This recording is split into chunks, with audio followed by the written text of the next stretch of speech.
Chapter number 3 is the budgetary control system. And this chapter is a theoretical chapter. So we don't have much calculation here. Actually, don't have any. So this chapter can be very important for the theoretical questions. So in the exam, you'll have at least 3 questions that you have to write. So there will be no number. You have to reply either with the budget committee, either you have to write a letter, or either have to reply for email. So that will be mainly relevant to the budgetary control system. So for that reason, this chapter could be very important, and you need to make sure you read every single pages. Sometimes the theory could be a little bit boring, but obviously, like as the exam is the combination of both the writing question and the budget for the calculations, you have to make sure we understand both. So let's have a look what we have here.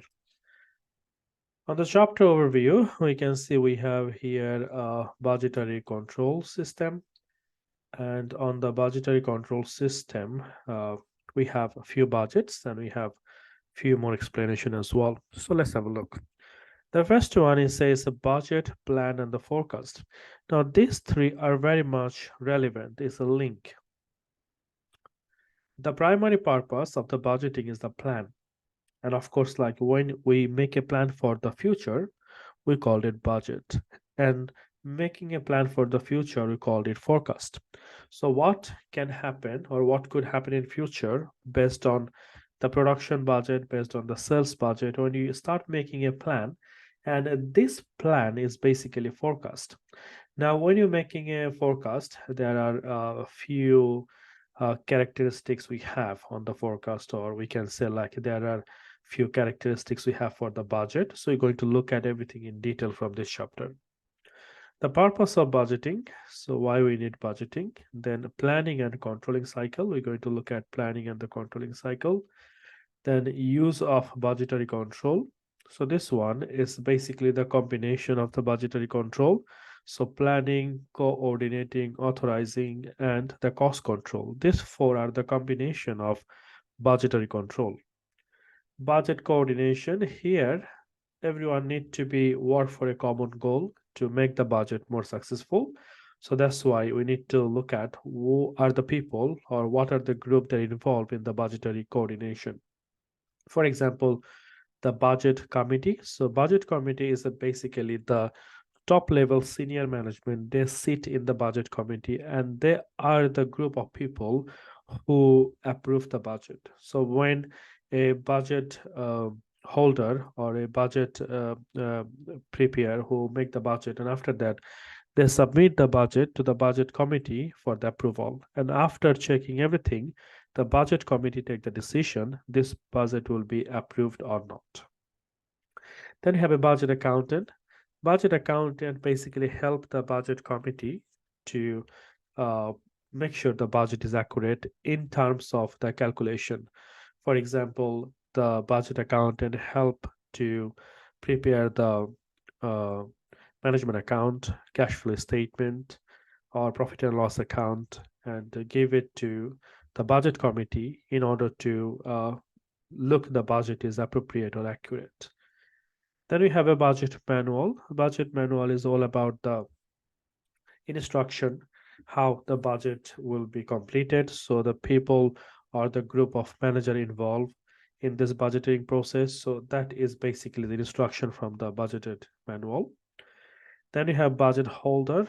This is the individual manager. So for example, if an organization, there could be a lot of manager and every manager could be responsible for different thing. For example, the sales manager, for example, the production manager, for example, the assemble manager. So different manager is responsible for different sort of target. So all of them are budget holders. So all the budget holder, they work for a common goal. Then final one is the master budget. So once the budget holder prepare the budget and looking at the resources are available and the budget committee thinking this budget we can go ahead. So the next step will be the master budget. So when we prepare the budget and if the budget committee approve that budget we can call as a master budget because this budget going to be approved in future. The next one, we have a method of budgeting. We have a different type of budget.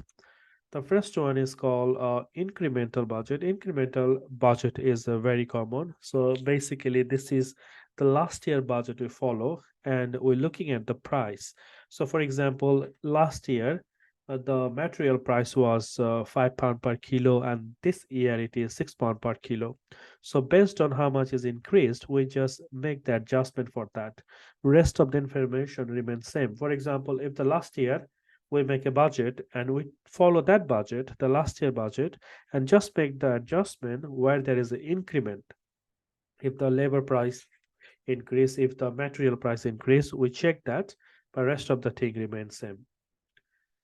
Next one is zero-based budget. Zero-based budget is the budget that is start from the scratch, from the zero. So they don't follow any previous data. So what was the budget last year? The zero-based budgeting don't take any data from the previous year or from the last year. So the budget will be prepared from the zero, from the scratch every year. The priority budget, normally this sort of budget is prepared by the public sector, for example, the TFL, or for example, the NHS.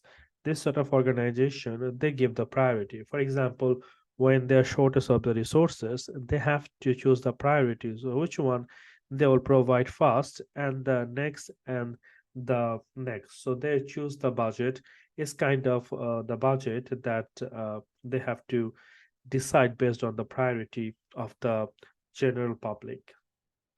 Then you have activity-based budget. Activity-based budget, sometimes we call it activity-based costing. This is kind of the same thing.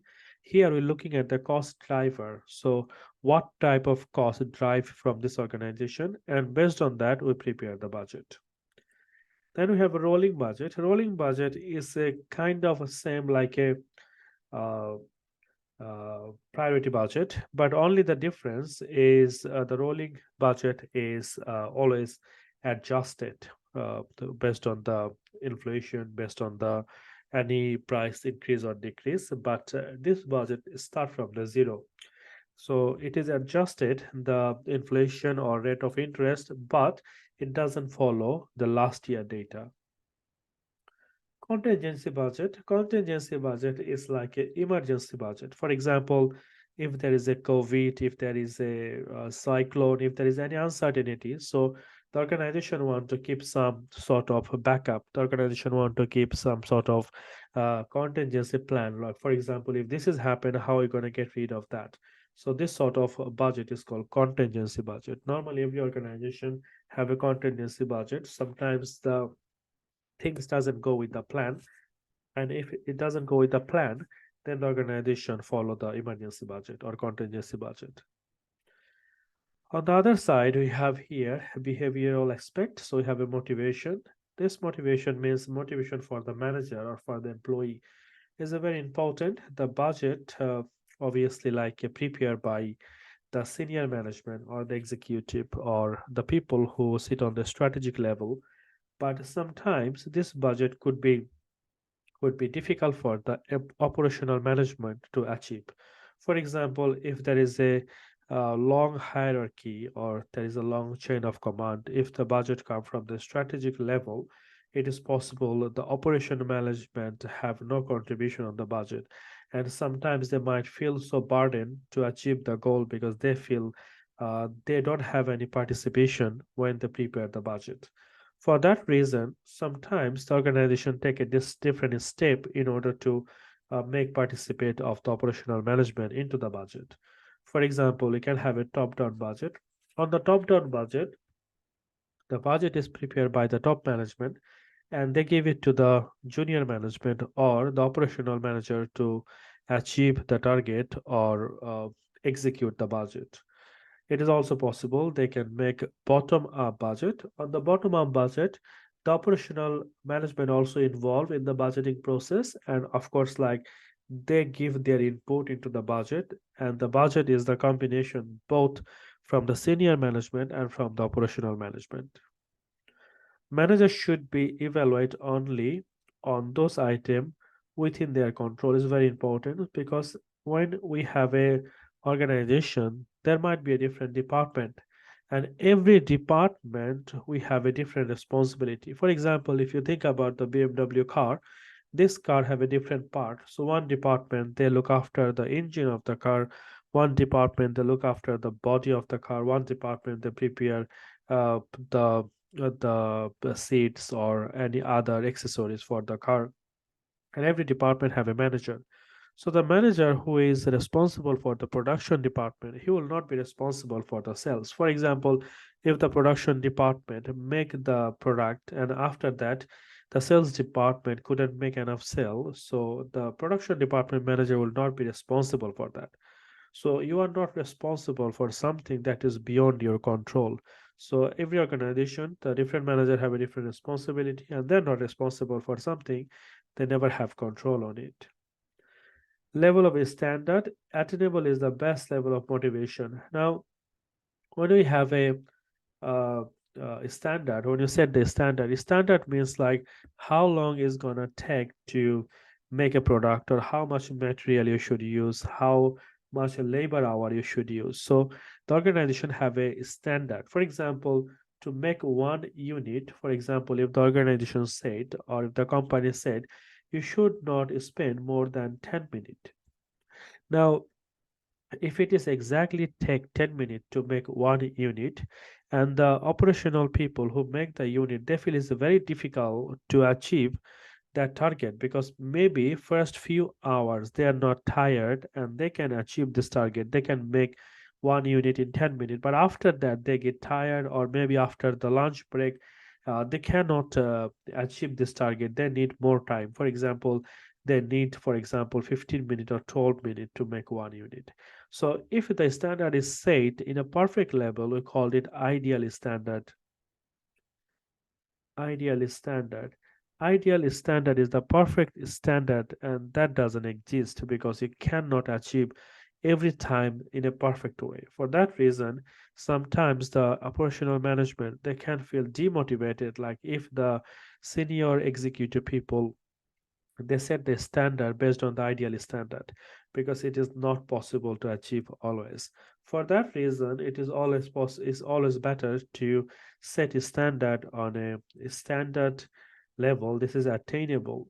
Attainable, it is possible to achieve. So for example, before the lunch maybe the employee will work more and more productive, and after the lunch they will get tired, maybe the productivity will be a little bit less. So that is that need to be considered when they set the standard, and that is called a standard attainable. All right, the next one we have here, we have like chapters. So let's go inside of the chapters. Let's talk a little bit from the important topic from here. So the first one, as we talked before, use of the budgetary control. Use of the budgetary control. It is important that budgetary control fulfill and maintain the balance between the four key area. So they maintain the four key area in balance. So budgetary control.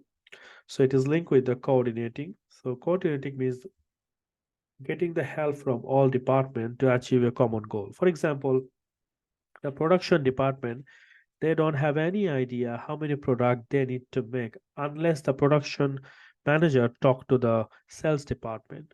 So if the sales department said like, oh, this year we're expecting we need 10,000 unit, and based on the sales department target the production department can make the production. So based on the production department plan, the purchasing department they can purchase the material. So for that reason coordination is very very important, because if there is no coordination between the different department then there will be a gap will be created, and the goal will not be possible to achieve. Then the planning is the primary purpose of a budget. So if we don't have the plan, if we don't know what we are going to do, the budget will never be complete, and it will not be a proper budget or accurate budget. Authorization is important. Now for example, if the budget holder or if the manager have a different plan, for example, let's say one department they use the manual system, and the manager said like if we improve it to the automatic system then our performance will be better, our efficiency will be better, and the work will be faster. But to make investment in the new equipment, you need the capital investment. And if the organization doesn't allow the capital investment, the manager will not be able to buy the equipment. And for that reason, obviously, because of the authorizing capacity, the manager will not be able to buy it, and that will hamper his efficiency. So it is very important the manager should have uh, appropriate level of authorization, or there should be authorization policy that will improve the overall budget. Then cost control. Cost control is very important, so we need to make sure like we can spend a minimum in order to maximize the organization outcome. So if you look at the cost control, is say existing of a budget will ensure manager will try to limit the expenditure to that contained within the budget. So they try to reduce their cost as much as possible. Control over actual performance is provided by the comparison of actual result against the budgeted plan.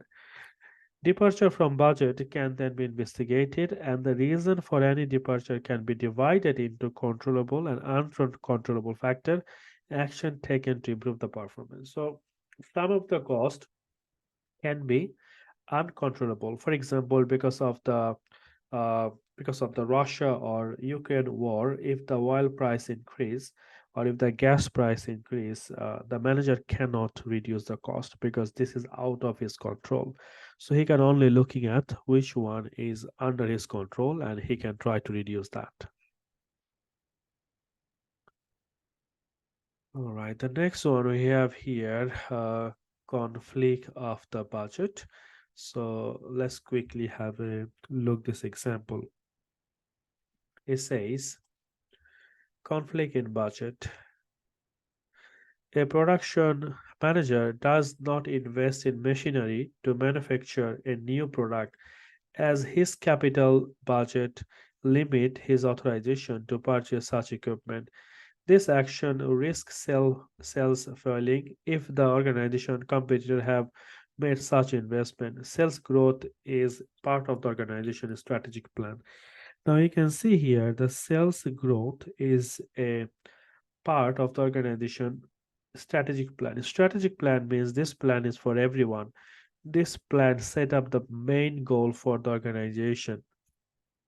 So everyone should work to achieve this goal. But obviously, the production manager does not invest in machinery. But if the competitor they do the same thing, of course, there will be impact on the sales.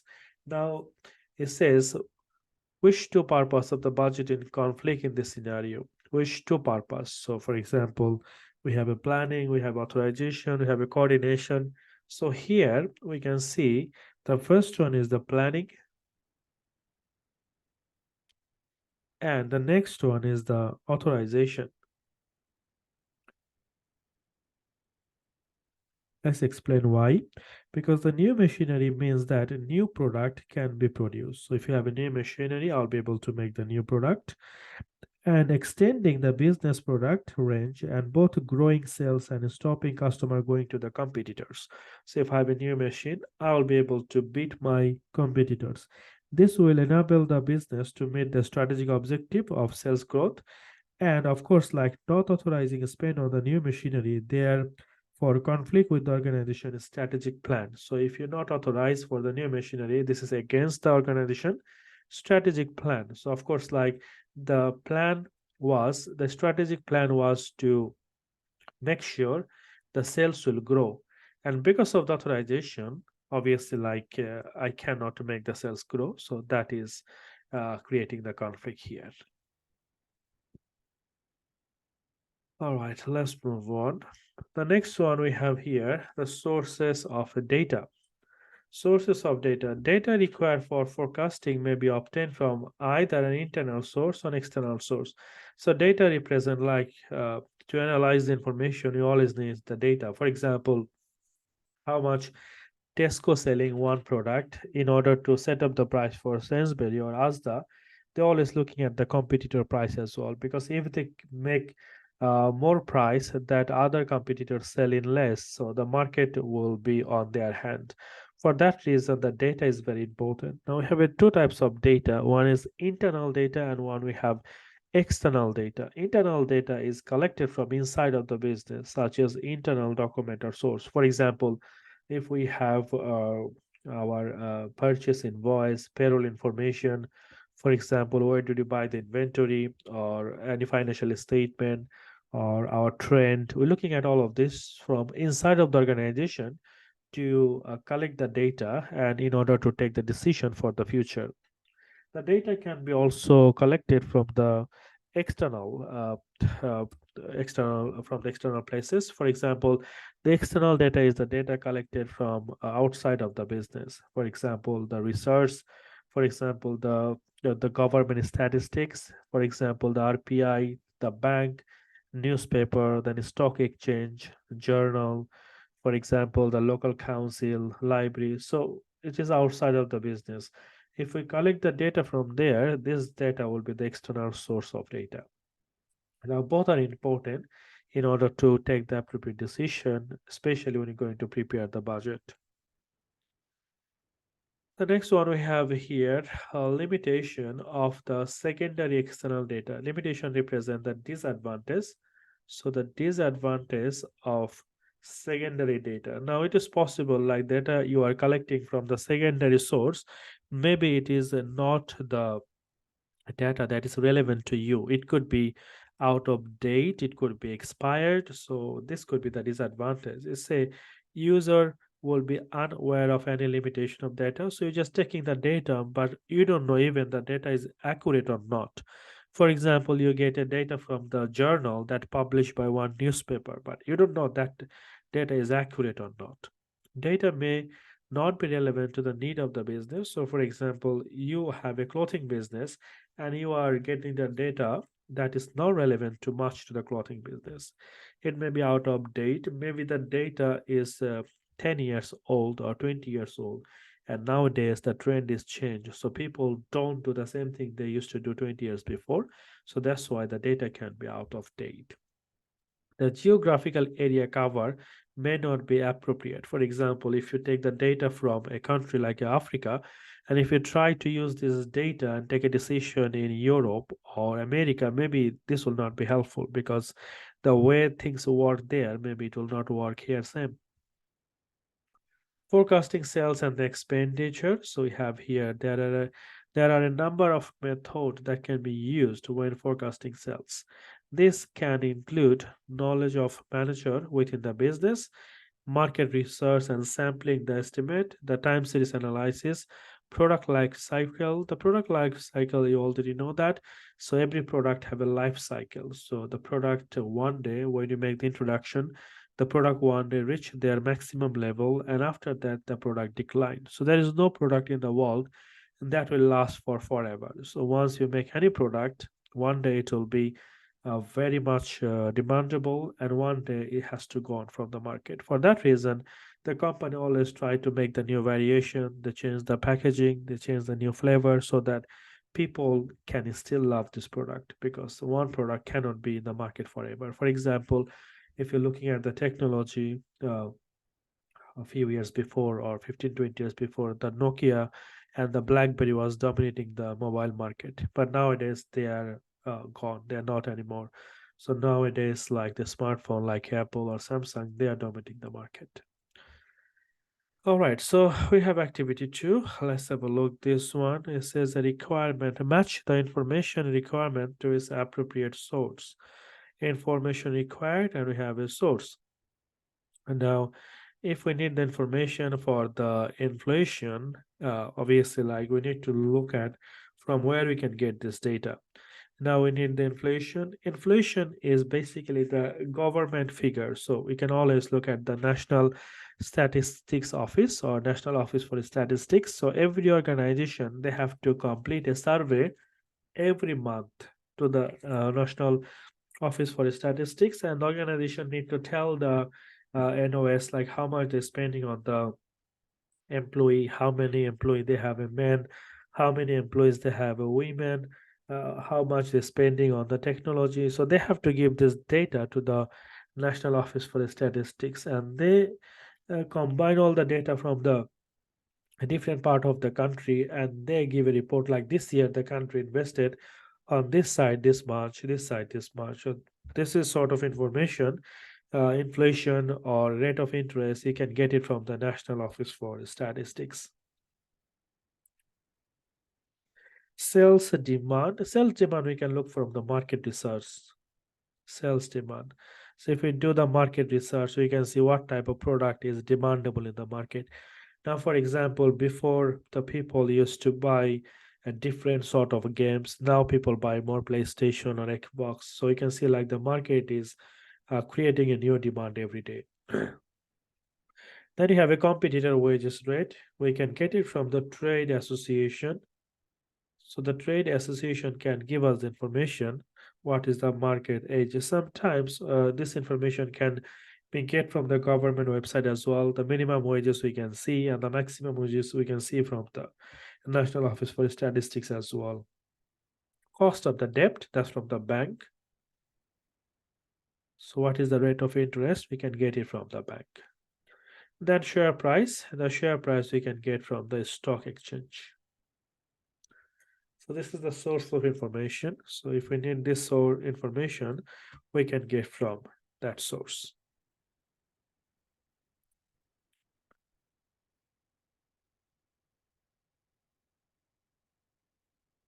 All right, the next one we have here, activity 3 and activity 4 again, the source of information we have here.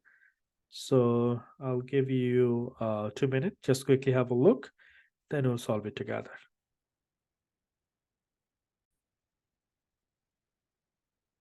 So activity 3 is source information of 2. So the first one we have here, population figure for UK in the area. So that is again you can get from the government, that is Office for National Statistics, ONS. VAT rate we can get from the HM Revenue and Customs, and possible sales price achievable in the marketplace, that can be market research. The next one we have here, that one we can see it says contact for information, from where you should contact if we need this information. So forecasting the labor rate for the next quarter, that the HR manager.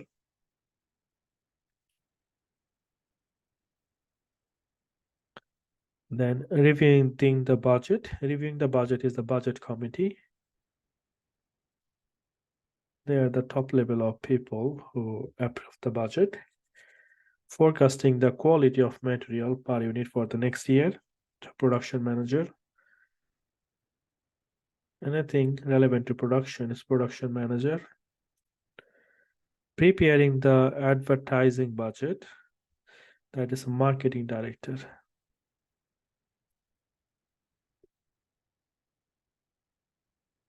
All right, let's move to the next one. Coordination. We have a few things here. Let's quickly have a look. The first one we already talked, budget committee.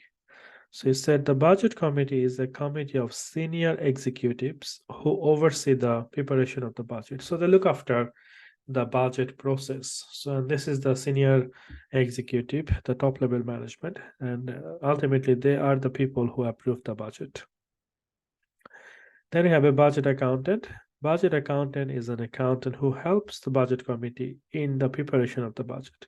So the budget accountant help the budget committee in order to prepare the budget.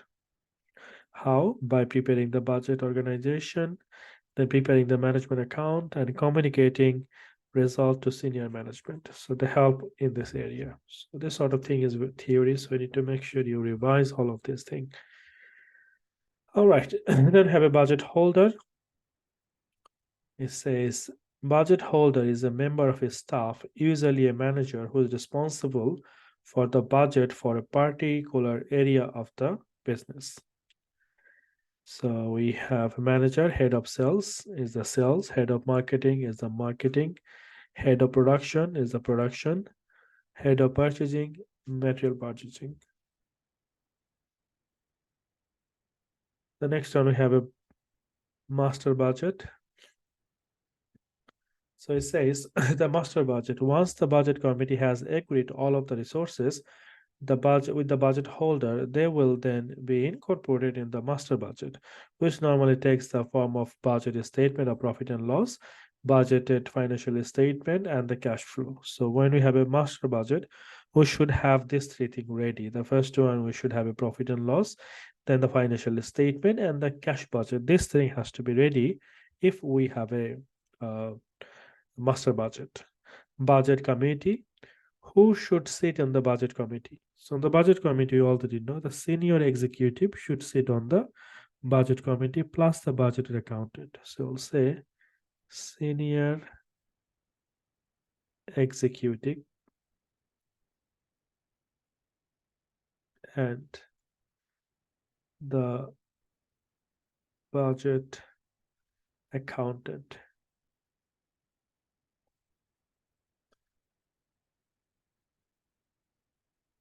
The next one, I have a motivation. We already talked about that, motivating the manager.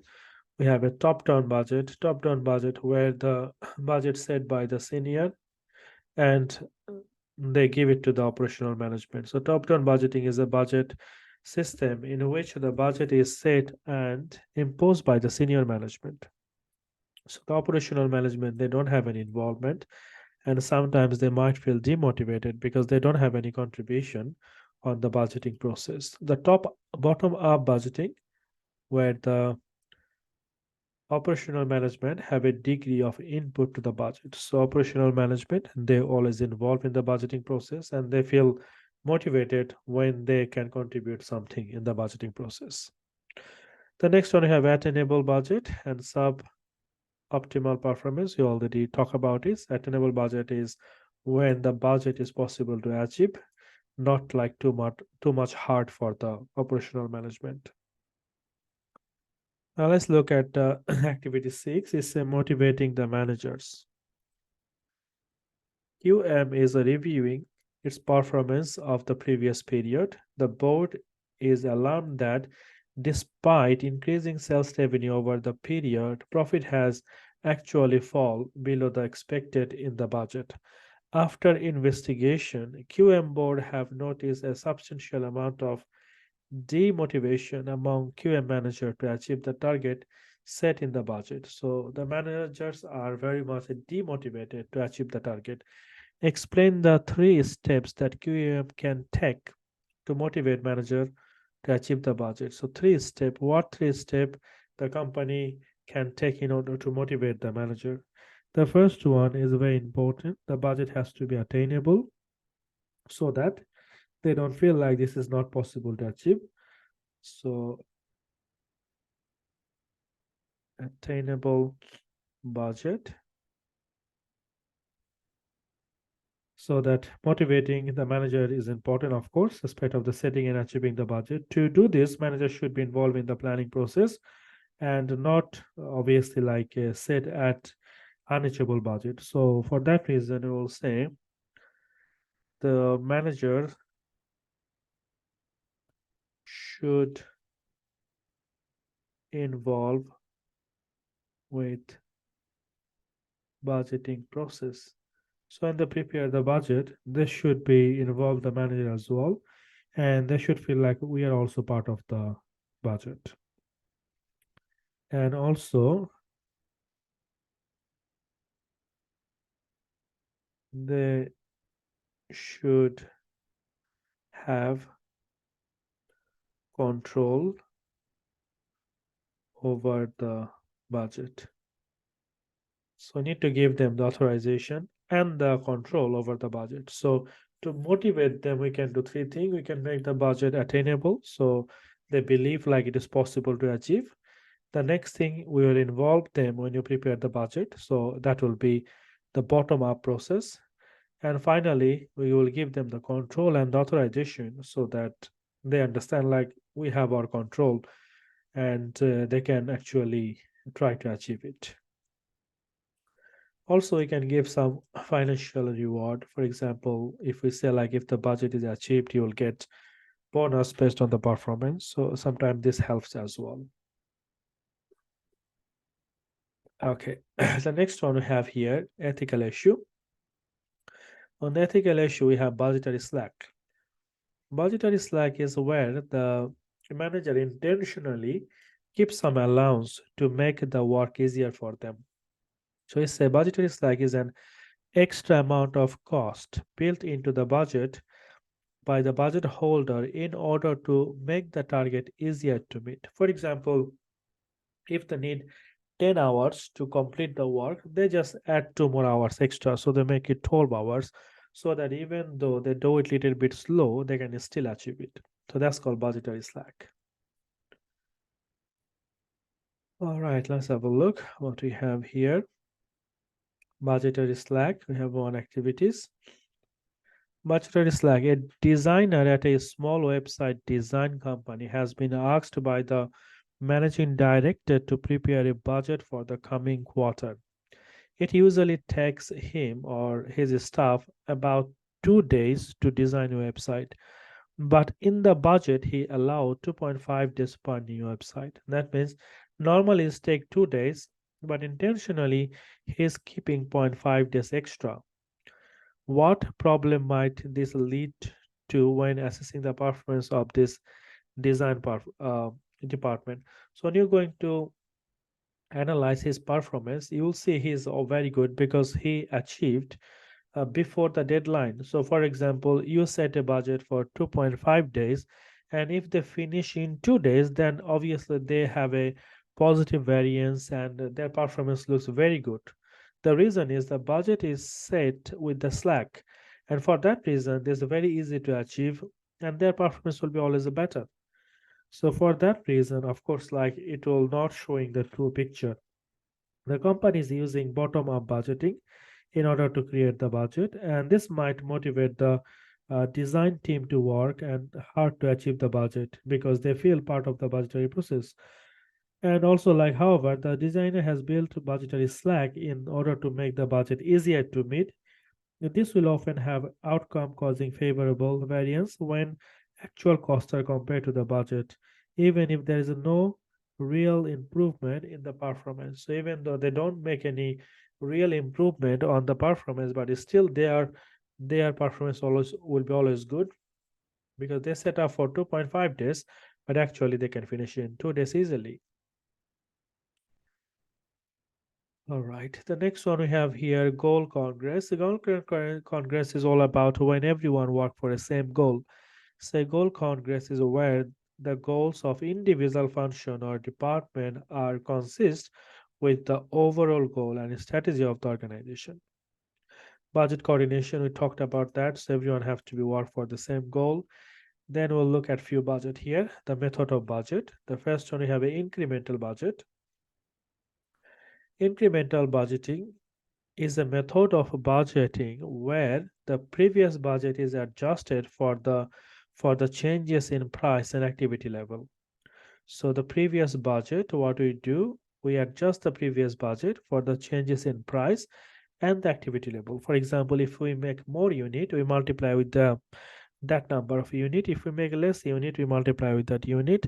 And if there is a changes in the price, we just adjust that. And the rest of the budget remains same. This is incremental budget. Then we have a zero-based budgeting. Zero-based budgeting, the budget start from zero, from the scratch. Zero-based budgeting is a method of budgeting where the budget for each cost center is looked at from the scratch for each period. For each period, we're looking at the budget from the scratch. So zero-based budgeting is a method of budgeting whereby the budget for each cost center is looked at from the scratch for each period. So we make the budget every year fresh. We don't look at the last year budget to prepare the next year budget or next quarter budget. Then we have activity-based budget. Activity-based budget is a method of setting the budget based on the uses of the cost driver through the organization. So what sort of cost pool we have and what drive this cost, that's exactly the way we do our activity-based costing. Then we have a priority-based budget that we also talk. Priority-based budget, based on the priority, we set up the budget, and it is kind of like a zero-based budgeting because we prepare from the scratch, but we give a priority which one is more important, and normally this budget is for the public sector. Rolling budget. Rolling budget are budget that are continuously updated in order to project a continual amount of time in the future. So we keep rolling. For example, we make the budget for the whole year, but it's not the final budget. And after that, for example, we make the budget for quarter. For example, quarter one, quarter two, quarter three. So after finishing the quarter one, we look at the quarter two, then quarter three. So if there is any major impact happening in quarter one, then we update the budget in quarter two and quarter three. So the advantage of this rolling budget is the manager have a more chances to update the budget during the year, not for like whole year they have to wait. Then we have here contingency budget.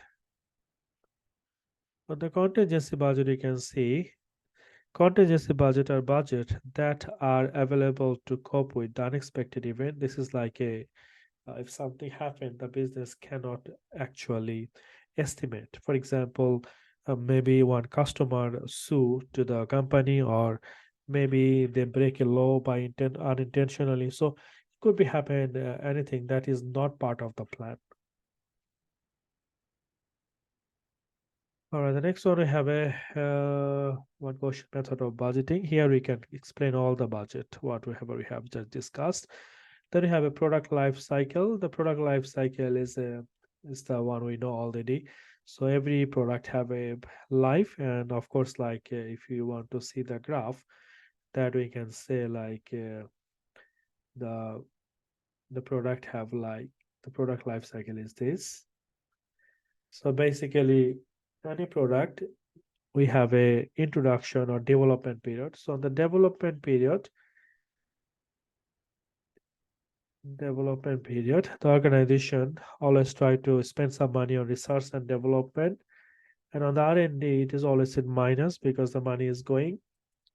And after that, the product is start growing, and at one point they reach the maturity. So maturity is the maximum level product can make a sales, and after that the product has to be declined. Now, how long will be the maturity period? This is the time the product make the maximum outcome or maximum sales. So for that reason, the organization always try to keep the maturity level as long as possible. They try to introduce the new feature of the product. They try to give another advantage or another benefit of the product so that the customer is still buying for long. All right. The next one we have here external market analysis. So we have a pest analysis here. Basically, it is the full form is a pestle analysis, PESTEL. But for this management accounting, we just need to know the pest. So the pest represent the political, economical, social, and technological. So this factor we have to consider before we introduce any product or any service in the market. For example, if you decided to sell wine, and if you decided to start this business in Arabic country where selling the wine could be illegal, or maybe the people don't buy it because this is not allowed to drink because of the religion, so it's not going to be good decision for you to go and make this business. Economical, it could be like you need to look at what is the situation of the country. For example, if one country is in recession or one country facing the war, then you should not go and invest there because the economic situation will not be good there. For example, the level of employment, the people spending, the customer confidence or unemployment, this sort of is thing is important, and is part of the economical analysis. The social also important. Some people like they like the luxury. For example, some country if you go, for example, if you go to Las Vegas, people go there and spend the money on casino, but not necessary is the same structure for everywhere. Some country people they like more holiday. Some people they don't like much holiday. So you need to look at the people behavior. Now, for example, if you open a very luxury shop like selling the Rolex watch in Africa, maybe the people don't have enough money or they don't have this intention to spend a lot of money on the watch. So that maybe will not be helpful. The technological factor is important. For example, if you don't have the up-to-date technology, it might have an impact on the organization. For example, let's say some country are very developed with the technology or the transport. For example, Japan, they use the system is called JIT, just in time. That means they don't keep a lot of closing inventory or stock in the warehouse. They only order when they need because that's how they run the business, and they never goes out of date or running out of the inventory because uh, they're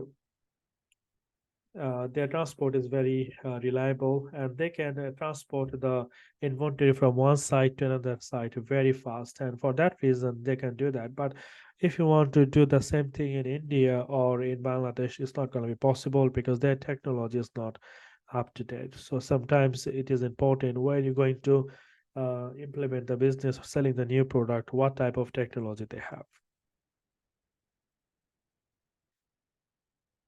All right, so we have external environment analysis. So you can do that as well. Sales forecasting. Let's quickly do this one. Activity 10. So that shares external environment and cost.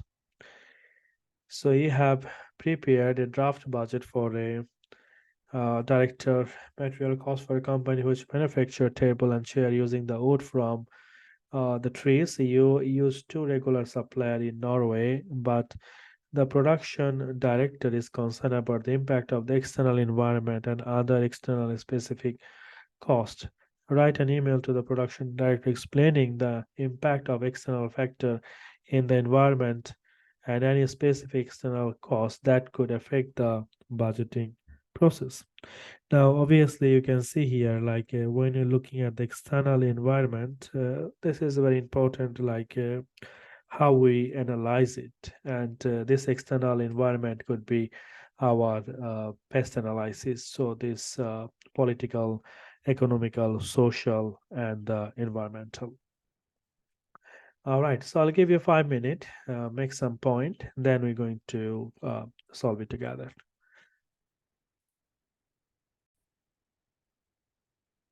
So when you're looking at the external environment, we're looking at the fourth thing, looking at the pest analysis. So looking at the political, economical, social, and environmental. Now, on the political factor that could be considered, maybe in Norway, the new political uh, law can come, and the government said like we're not going to use or we're not going to sell these Scandinavian trees because maybe it is not good for the environment. So they decided like we will not cut this tree anymore. If this is the case, then obviously you have no other supplier. So that could have a negative impact on the organization. And of course, maybe you need to look for another supplier, and that could be expensive or maybe hard to find very quickly. On the economical factor, obviously it will be costly if it is like you have to find the alternative of these trees, and then maybe it will not be cheaper because maybe you have to get it from far, or maybe negotiation will not be very better. So we need to be very concerned about it, like from where we can have alternative trees if the Norway decided not to sell any more trees.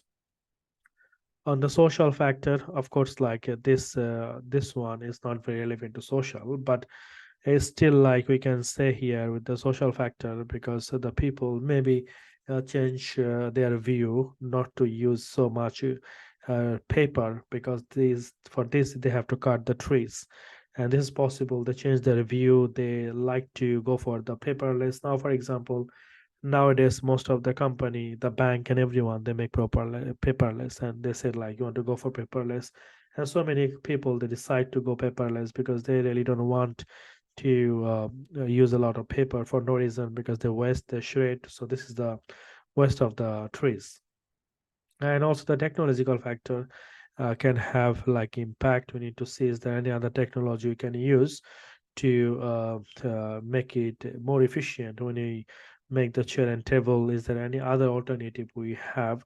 And using the technology, we can make the same chair and table. So this could have like a relevant factor that we can discuss if the Norway decided not to sell the trees because of the environment. All right, so let's have a look. The next one we have a sales forecast. So this is just like a planning. We know that thing anyway. So this chapter is kind of fully theoretical based chapter, and all we have to do, we have to revise every single page because we need to make sure we remember some of the budgeting, what is incremental, what is zero based, and this is all theory, and we have to make sure like we keep some practicing for writing on the keyboard. So when we open the question, you type something to see like what is the spelling, is the spelling is wrong, because you have to answer at least 3 questions in writing. So you need to be used to it that this is the area the student don't get enough mark because they don't do enough practice. They do a lot of mistake on spelling, and after writing few lines, they don't know what to write. So for that reason, this chapter is very important. Make sure you revise this chapter very well because normally students don't like to revise the theoretical paper. All right, so we'll move to the next chapter. The next chapter we have here, preparing the operating budget. Now here we're going to look at some budget, and that will be in the calculation part. Now, preparing the budget is one of the main or important topic that come from the applied management accounting, because as a management or as a manager, we have to prepare a lot of budget. Let's have a look at the learning outcomes. So type of budget, we have operating budget, we have a capital budget, we have a fixed budget, and the flex budget. Now, the operating budget, the budget we have to prepare on day-to-day basis. Day-to-day basis. So any budget that we have to prepare day-to-day basis, we called it operating budget. Then you have a capital budget. The capital budget is for the big investment. That's for the investment. Fixed budget remain fixed. So whatever budget I make as an original budget, I follow that. I don't change it. Even the activity level change, the fixed budget remain fixed. The flex budget is change with activity level. Change with activity level. So if my unit change, all the other costs has to change.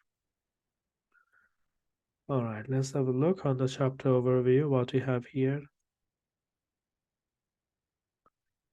Okay, on the chapter overview, you can see we have preparing the operating budgets. We have a master budget, control period, budget submission, functional budget, sales budget, then overhead budget, production budget, labor budget, material budget, and purchasing budget. So all this thing is the combination of operating budget. So you need to know every single budget, how it is prepared. And once all these things are prepared, then we can prepare our operating budget.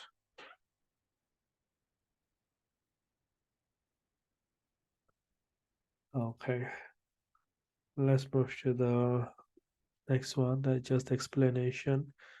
The production budget. Let's try one question to understand it better way. Okay, let's move to activity 1.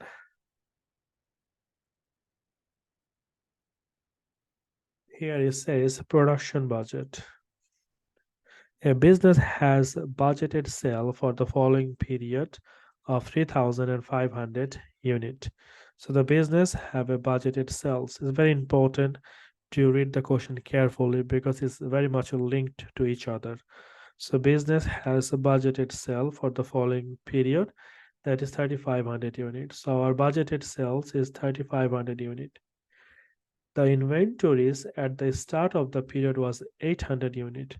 So you already have 800 on our stock, and these are to be reduced to 600. So that will be closing inventory at the end of the period. Remember that at the beginning of the period, start of the period means opening inventory.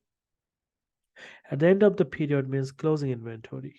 Now the question said we need to make 3,500 units. So out of 3,500, We already have 800, so I need to make 3,500 unit.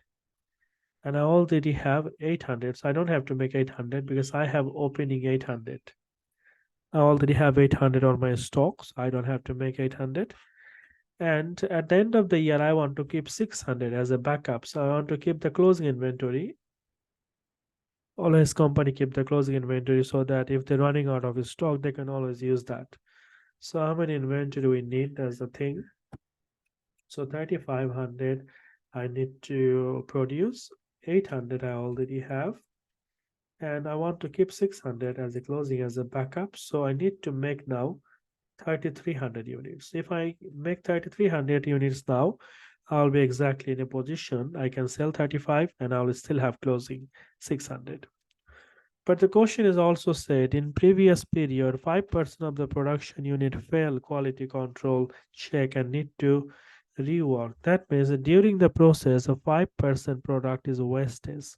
That means I have to make 5% more. I have to make 5% extra so that even 5% is wasted, I can still have 3,300 unit.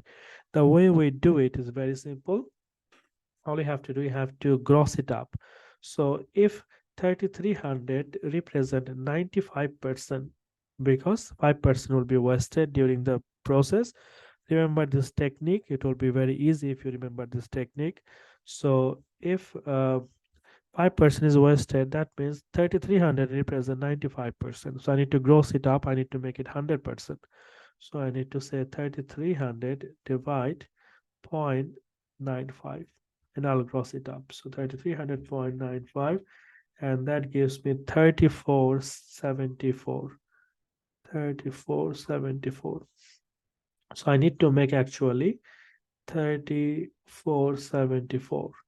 That will be my total quantity I need to produce, production quantity for the period. So even though 5% will be wasted during the process, so that will be 174. Even 174 will be that 5% wasted. Still, I will have 3474. So 33 left. So I need to make 3474 because I know 5% will be the wastage. 174 will be wastage. So that's why I want to make a little bit more. So you always need to gross it up. You need to be very careful with this technique. All you have to do, we have to find it out like the unit production minus the opening at the closing, and after that gross it up. For example, if it is 90% here, then you gross it up by 0.90. If it is 80% here, gross it by 0.80. So if the question said 10% wasted, that means 90% here, then gross it up by 0.90. All right, let's look at the next one. Material, the same way. Let's look at the activity 2. Material users budget. A business requires 15,400 unit of production in a period, and each unit use 5 kilo material. So I need to make 15,400 units, and each unit I need 5 kilo of the material. 10% of material are wasted during the process. 10% of material wasted during the process. That means 90% remain. So I need to find it out how many unit. 15,400. I don't have any opening, I don't have any closing, so I don't have to worry about that. So each unit need 5 kilos, so you need to multiply with 5. So 15,400 multiply 5. So I need 77,000 kilo. But unfortunately, 10% will be wasted during the process, so that represents 90%. And if it is represent 90%, I have to gross it up. So 77,000 divide 0.90. I have to gross it up. So 0.90. And that gives me 85,556. So I need to make 85,556. And the difference between these two will be the 10%, the wasted. And that is 8556, 8556. That will be the wasted 10%. So always find the difference between these two to find the wasted. So I need to make 8 5,556. If I make 85,556 kilo, or if I buy 85,556 kilo, then I will have remaining 77,000 kilo that I need, because 10% will be wasted. All right, let's move to the next one. There's a lot of example here you can read that will help you to understand more. The next one we have here, activity 3, material purchase budget. On the material purchase budget, is say business required 124,000 liters of material for production in month number 3. The material cost 2.6 per liter and the current inventory 14,000 liters. So current inventory we have, that means is opening inventory. You need to read the line carefully. Current inventory means opening inventory. The business aimed to increase its inventory level by 15% by the end of the month. The business aimed to increase its inventory by 15% at the end of the month. That means we want to make a closing inventory 15% more than current year. So now we have 14,000 and we want to make it 15% more. So we can multiply by 115%, or you can multiply by 1.15, or you can do 15%, then you can add with the 14,000, it will give us the same result. So 14,000 is the current year inventory and I want to increase it by 15%. So at the end of the year or at the end of the period, I like to keep closing inventory 16,100. The business aim to increase inventory, so there is no wastage, so we can do that. So I need 124,000 liter, 124,000 liter, and I already have 14,000. So I'm gonna minus 14,000. I already have the opening. I need closing at the end of the period. I want to keep 16,000 on my stock, and that will give us 126,100. And they're asking for the cost. That means I have to show the value, and they said per liter is 2.60. So multiply by 2.60, and that will give us 327,860. 327,860. That's it. The next one we have idle time. Idle time is a time when the employee doesn't work, but still they get paid for that because of the machine breakdown for any other reason. So employee don't do any work, but they still get paid for that. So it says idle time. A production requires 10 labor hour for each unit. To make one unit, we need 10 hours. However, 10% of working hour are idle time. So 10% are working is idle time. So 10% they don't do anything, but still they get paid. So we need to add always 10%. So for example, if the working hour is 200, we need to add 10% more. But 10% they will not work at all. How long must an employee be paid in order to produce 20 unit? So 20 unit, and each unit need 10 labor hour. Multiply with 10. So we need 200 labor hour, but we need actually more than 200 because 10% they will just get paid for idle, they will not do work. So I need to gross it up. So this 200 represent 90%. So I need to do 200 divided by 0.90, and that makes it 222. So 222 hours I need to make them paid, because the 12 hours will be the idle time. So we need to say 222. That's it. All right, the next one we have the overhead budget. Let's have a look. It's a lot of example, but we're doing the main questions. We have one proper question here. It's activity 5. Okay. All right, I'll give you 5 minutes. Take a look, and after that we'll solve it together.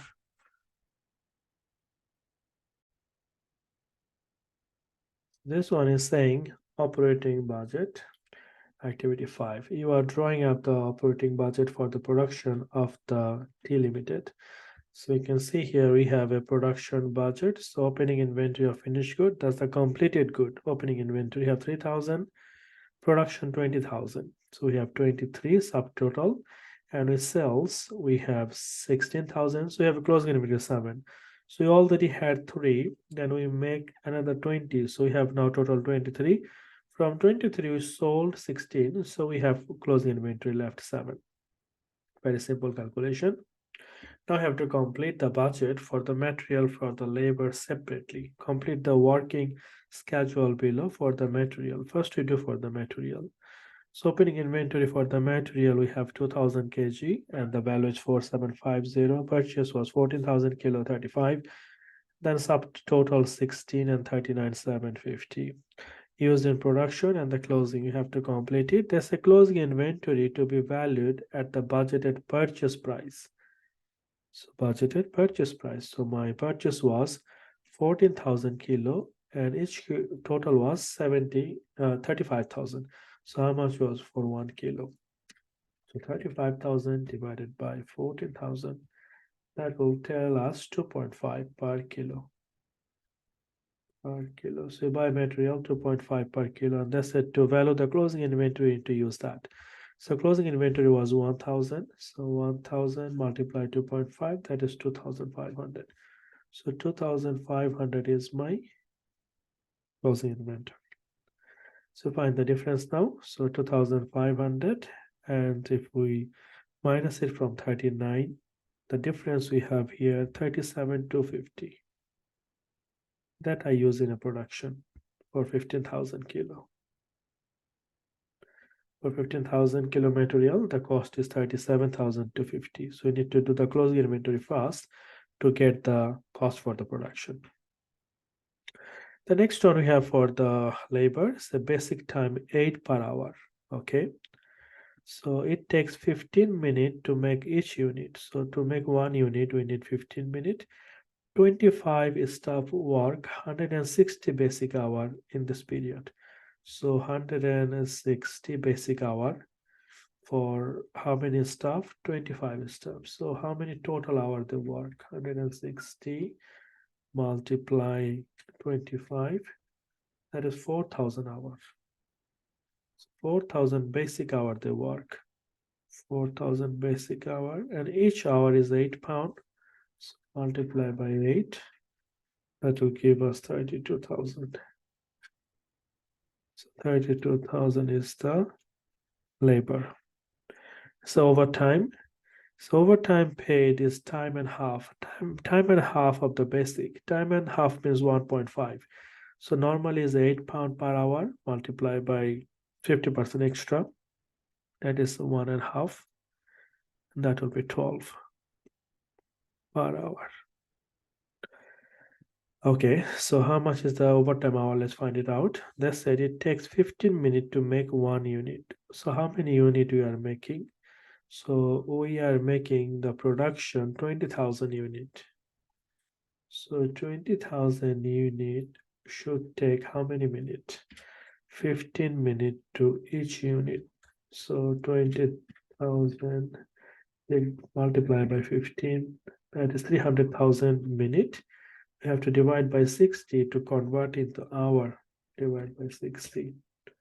So that gives you 5,000 hours. 5,000 hours. So total 5,000 hours. Out of 5,000, 4,000 is the basic that we have calculated. Then 1,000 is the overtime. So 1,000 is the overtime. And overtime rate is time and half, that is 12. So multiply by 12. And that will give us 12,000. So 12,000. The total is 5,000 hours. And 32 plus 12, 44,000.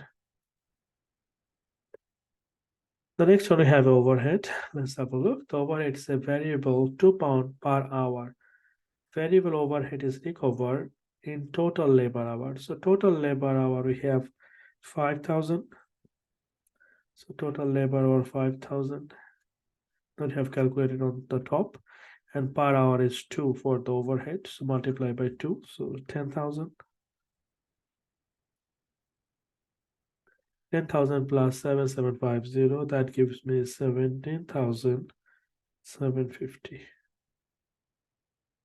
So you have done the labor and the material and the overhead. Now move to the next section. The next section is asking complete the operating budget. So let's do that. The first one is a sales revenue. Per unit is, I can sell 7.5. So 7.5 multiplies 16,000. That should give us 120,000. Okay, then cost of sales, the material, labor, overhead that we have done earlier on the last page. So this one we just need to bring here. So material was 37,250, 37,250, and the labor was 44,000, 44,000, and overhead was 17,750, and total is 99,000. All this came from the last calculation we have done. The closing inventory of the finished good. So we need to find it out how much is the value of the closing inventory of the finished good. Then you can find the cost of goods sold. Now the closing inventory was 7,000. If you remember, the closing inventory was 7,000.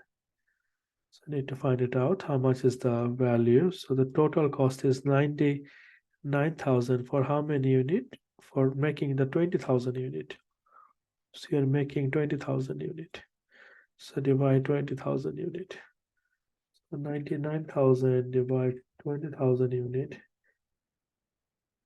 This gives me 4.95. And if we multiply by 7,000, the closing inventory, that will give me 34,650. That's the value of the closing inventory. So I said 34,650. All right, so total was 99, the closing inventory. So cost of goods sold. So closing inventory need to minus to find it out how much is the cost of goods sold. So 99,000 minus 34,650. The cost of sales is 77,850. And the gross profit means sales minus cost of sales. So we'll minus it, 120,000 minus 77. And that will give us the gross profit, and that is 42,150. All right, then we have some fixed overhead, that is 7,000 plus 10,000, that is 17,000. If you minus the 17,000 plus 42, that will give us the operating profit. That will be 25,150.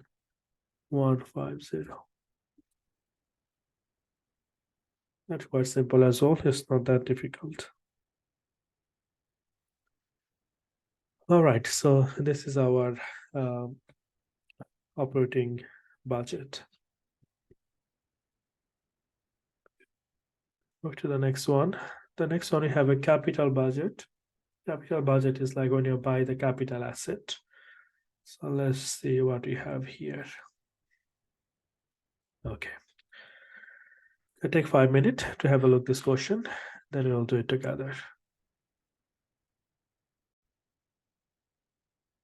So let's read this question first. It says the control period. A business has provided the following information. Each unit requires 9 minutes of direct labor time costing 17 per hour. So each unit requires 9 minutes and the cost is 17 per hour. So when you see like we need a time, and when we have a per hour with the rate, we need to either convert the hour into minute or the minute into hour. So we need to make sure like we don't multiply with 9 with 17, because 9 is the minute and 17 is per hour. Each unit is made from 1.5 kilo of material costing 2.5 per kilo. So each unit need 1.5 kilo material costing 2.5 per kilo. 75,000 kilo of material is available within July. Additional material can be purchased at a cost £3 per kilo. So we have 75,000, and if we need more material, it will be £3 per kilo. So we need to know how many material we need, and any difference between 75 and the additional, then you have to multiply with 3 per kilo. Variable production overhead related to labor hour. So variable production overhead will check with the labor hour. Fixed production overhead are incurred at a steady monthly rate across the year. So for the whole year, how much it is, we have to divide by 12 to find it out how much is per month. All right, let's have a look. I say calculate the sales revenue budget and the production cost budget for the July using the information provided. Budgeted unit. So this for the year, we have 530,000 for the year, and for the July 48,000. Unit produce 550 for the year, and for July only 52,000. Then for a year, we have sales revenue this, and we need to complete for the July. So they give us the information for the whole year. We have to find it out how much will be for the month of July. So let's find out the material used first. The material used, so it says we need 52,000 unit. So 52,000 unit we need to produce, and per unit we need 1.5 kilo. So multiply 1.5 kilo. So 52,000 multiply 1.5, that gives me 78,000 kilo. And we have available 75. So we have available 75,000, and the difference 3,000 we need to buy. 3,000 we need additional material. So additional material 3,000. And to buy the additional material, you have to spend £3 per kilo. So multiply £3 per kilo. That will give us 9,000. The additional material, 9,000. So let's try to do that. So we have 75,000 that we already have. So that cost, we need to find it out. How much is the cost? So you can see here we have material used 2062, 500 for the whole year. For how many unit? For 550 unit. So divide 550 and multiply by 75. That for the 75,000. We don't have the per kilo, so you have to divide with the total to find it out how much is the per kilo. So 2062 500 divide 550. That gives me 3.75 per kilo. So we need to find it out how much it is. So 330 2062 500 divide 550.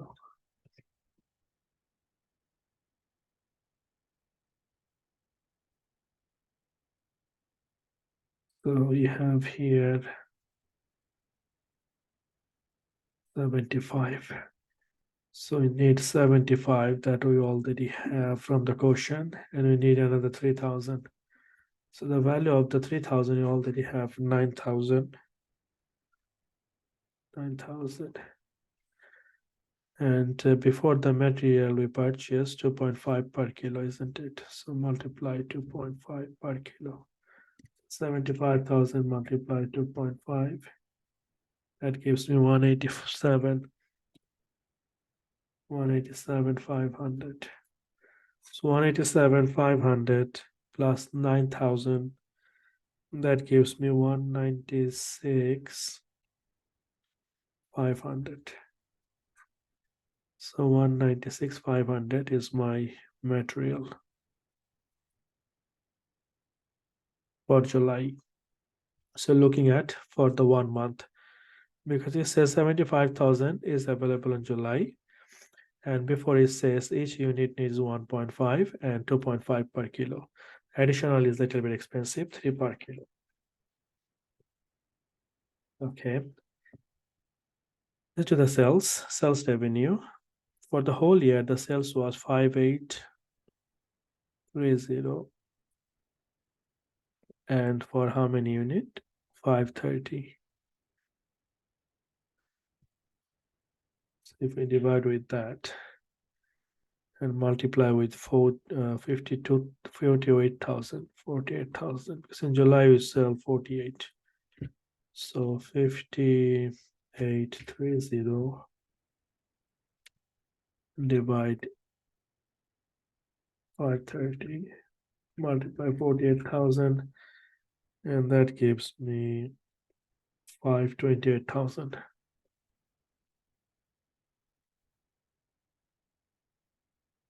The direct labor is a 9 minute we require 17 per hour. So for we have unit 52,000 unit. So 52,000 unit, and each unit need 9 minutes. We multiply by 9, that will give us the unit, and divide by 60, it will give us the hour.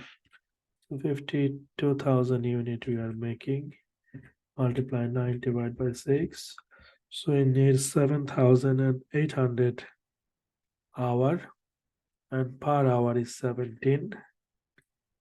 Multiply 17, and that will give us 132,600. So here, whatever we have, multiply 17, 13,000, 1326,600. So 1326,600. The next one, we have a variable production overhead, and that's it is the labor hour. So it is again, it is a variable cost. So my variable production cost was 330,000 for 550 unit. We need to divide and multiply with the 52. So we said 330,000 was for 550,000 unit, multiply by 52,000 unit. That will give me 31,200. And the fixed production overhead remains same. It's say 480,000 for the whole year. So 480,000 for the whole year, and 1 year represent 12 months. So divide by 12. That gives me 40,000 for 1 month.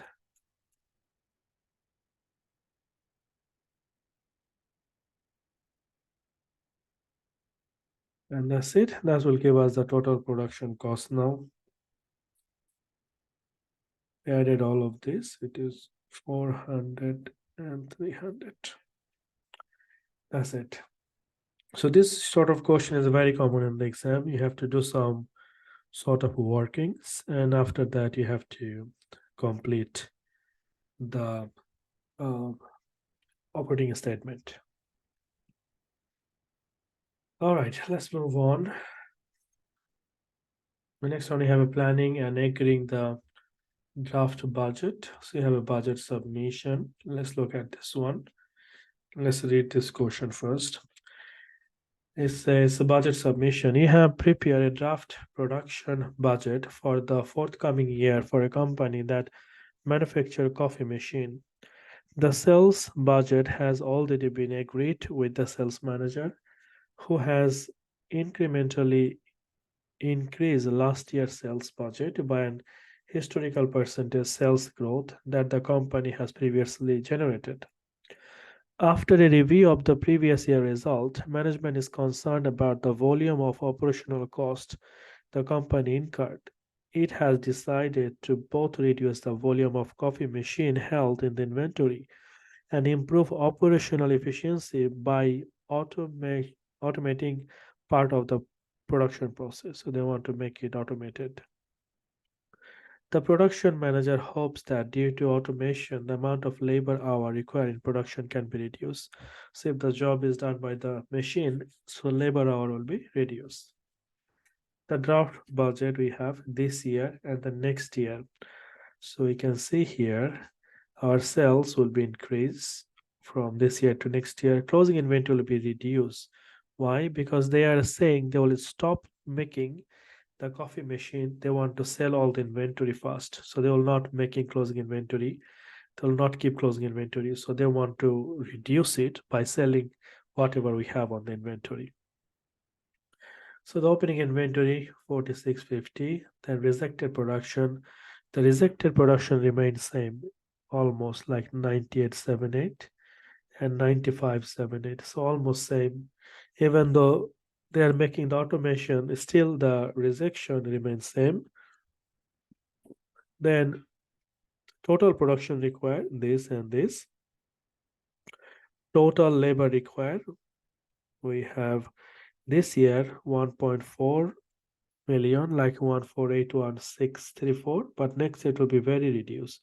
It is only 967, so it is reducing a lot. Total labor cost will be reducing. Now this year is 17,779608. Next year it will be 11. So you can see the labor cost reducing a lot because of the automation. Write an email to the budget committee in 2 sections. Submit the draft budget for approval. So we submit the draft budget for the approval and explain the key planning assumption. So for example, the sales will increase, closing inventory will decrease, and labor cost will decrease. Explain why the planning assumption in the draft budget are not totally within the control of the production manager. So also explain why not everything under the control of production manager. So we have to write this. Okay, so I'll give you 10 minutes to make some note, and after that we will discuss or solve it together.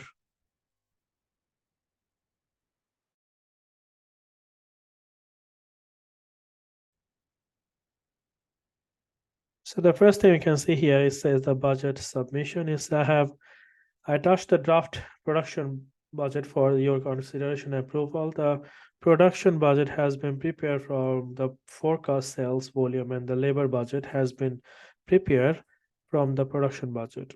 The sales manager has advised that sales volume are budgeted to increase by 5%. So that one we did the working. So from this year to next year, it will be increased by 5%. This is a reliable estimate as it represents an incremental increase over the previous year figure based on the previous sales growth enjoyed by the company.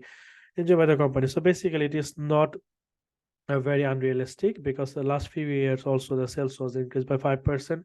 So it is reliable this year compared to this year. The next year sales will be increased by 5% as well. Despite this increase in sales volume, the production budget is expected to decrease by 2%. This is due to the company wishing to reduce the amount of coffee machine that is held in the inventory. So the company wishing to reduce the inventory, and that's why the production will be reduced, even though they sell more, but the production will be less because they want to sell the closing inventory first. Inventory is expected to decrease by 30,000 units, meaning fewer coffee machines need to be manufactured. So from 50,000 closing inventory, it will be 20,000. That means we're not going to make 30,000. And this 30,000 we already have on our closing inventory, we're going to sell from there. And definitely that is means like we need to make less. We don't have to make more inventory because we're going to use from our stock. Automation of the production is not expected to improve the level of rejection production, as a rejection unit will remain 2% of the unit produced. So rejection is still same current year, next year. Automation will not help it. So we are explaining what is on the budget. So we are not saying something just assumption. We are whatever on the budget, based on that we're giving the comment.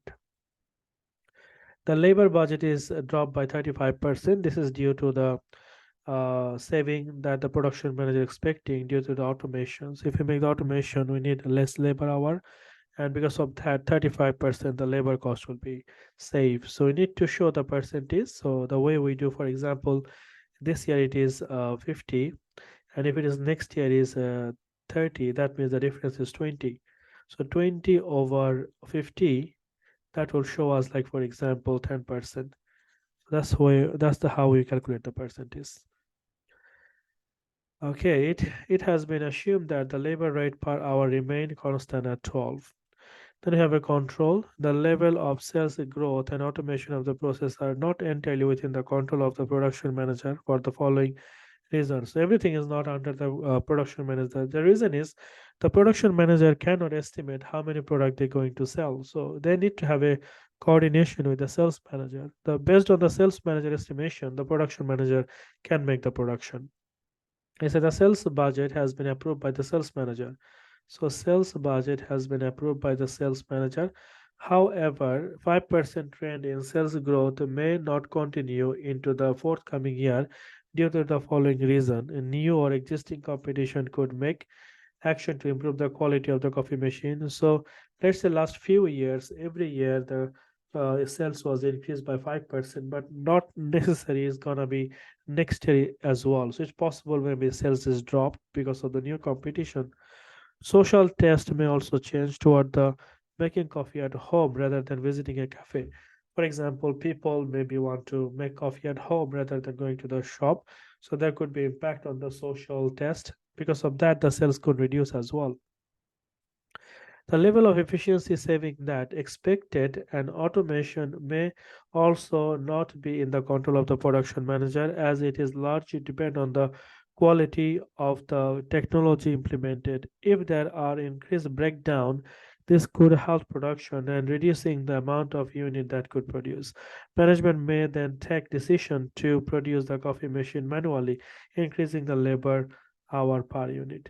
So it's not under the control of the production manager, because maybe they need heavily technology, and for that he need authorization. Maybe he is not authorized to all of do this thing.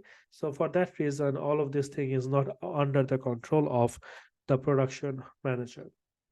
So if this theoretical question come in the exam, you need to make sure you write this way, and you have to write enough to get the full marks. For example, if this question come, they will give you at least 10 to 12 marks for this question, and you have to make sure you write enough. All right, so then if we go back, so this is our chapter number 4. I think this is the end of the chapter number 4. And yeah, so this is the end of the chapter number 4. The flex and the fixed budget, you already know what is it. Fixed budget never change with the activity level, but the flex budget change with the activity level. The theoretical part is very important because in the exam, we'll have at least 3 questions from the theory. All right, so the next chapter we have, I think here, that is preparing the cash budget, that we can do on the next session.